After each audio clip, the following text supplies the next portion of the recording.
Welcome back, adventurers, to the Total Party Kitchen, the show where we make all the recipes in the Dungeons Dragons official cookbook called Heroes Feast. And, just like every other episode, we let the dice determine what we're going to make in true D&D style. So let's roll those dice and see what we're going to make. 32. Okay, so 32 is Meal's End. And it says here, Meal's End, a heavy cream, foraged fruits, and crushed dark meringue comprise a delightful combination of flavors that offer a light and colorful post-meal elven sweet. Elves aren't decadent and are resultantly not known for their culinary prowess with desserts. But this refreshing dish is quick to concoct and easy to serve by the bowlful, requiring no baking. While there are subtle variations of Meal's End based on region and culture, the version with chopped persimmons or plum in lieu of field berries is quite sensational and thus recommended. This is an incredibly simple recipe. Didn't take long, so we're just going to jump right into the video and we're going to show you what we did.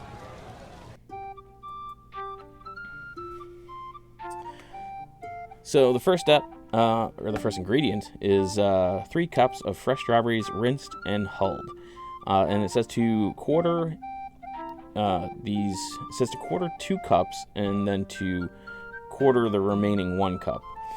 It didn't really specify what you were supposed to do with which batch, so we just quartered each one. We figured that would work just fine, and we opted to use an assortment of berries instead of just strawberries, because why not? Use whatever berries you want. We used also blackberries and blueberries. If you have raspberries or whatever your heart desires, you can use. So we're just going to finish chopping up these. And then we're going to add our blueberries and blackberries that we rinsed. And then it says to add sugar to taste. I think it was about, I'm going to say we added about a teaspoon of sugar. But if you're watching your sugar, you can use less or don't use any. It's entirely up to you. And then we're just going to give this a quick stir to coat all the berries there in a little bit of sugar.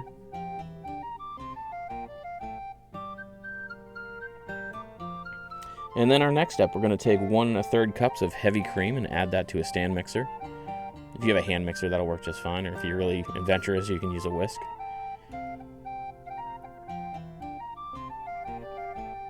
And then we're just going to turn this on, and it took maybe 2 minutes or so to turn this into whipped cream. Again, this is the hardest thing to do in the entire recipe, so this recipe is very simple. And just once it seems like it's thickening up, you can just shut off your mixer and give it a little test, which is what we're going to do here just shortly.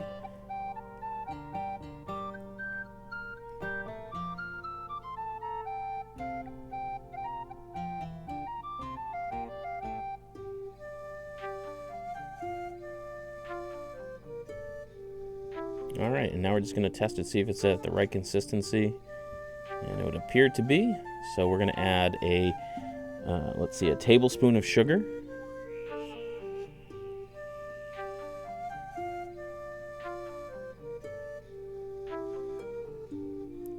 And then we're just going to turn it back on just for maybe another 15 or 20 seconds. It's really just to incorporate that sugar into the whipped cream. You don't want to do it too long because you'll end up with butter. And there we go.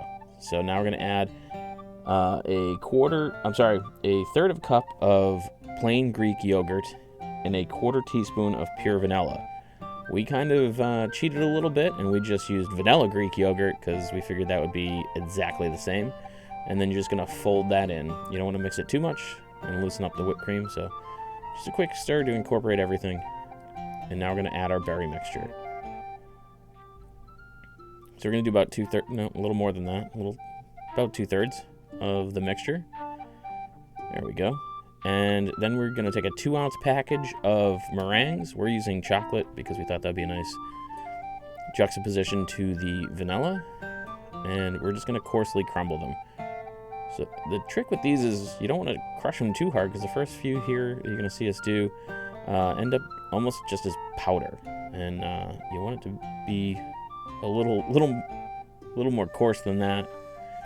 So you can see here, we're getting that's a little better right there. And then we're going to crumble the whole 2-ounce package, and then we're going to fold this in just like we did with the yogurt. Try not to stir too much, but to make sure it's all incorporated in.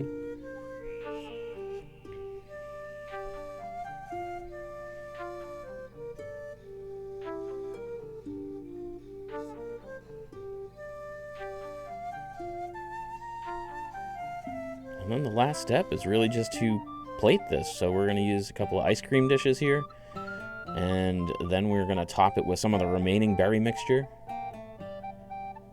Let's see, here we go.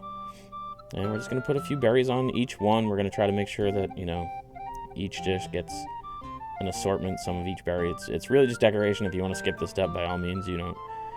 It's your kitchen, you do what you like. But it does add some nice color to it.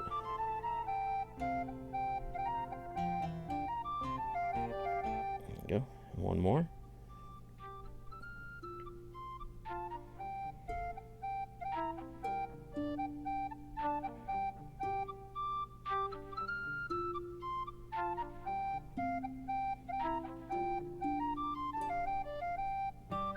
Make sure everybody gets a blackberry.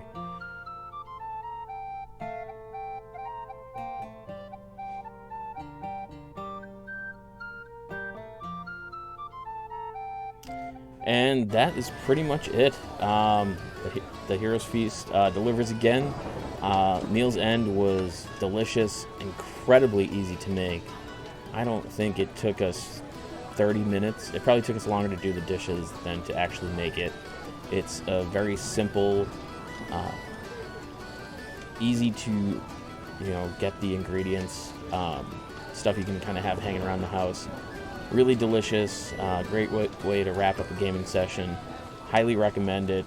It was one of my favorite ones that we've made so far. I can't recommend this enough. I enjoyed this, and there were some leftovers, so it kept me going for a couple days. And so that's pretty much it. I know this one was short, but like I said, it's incredibly easy, very family friendly to do this one. The kids can, operate the stand mixer, turn it on and off. And so I would definitely recommend that you all try this one. And we'll see you guys again next time on Total Party Kitchen when the dice tell us again what we're going to be making.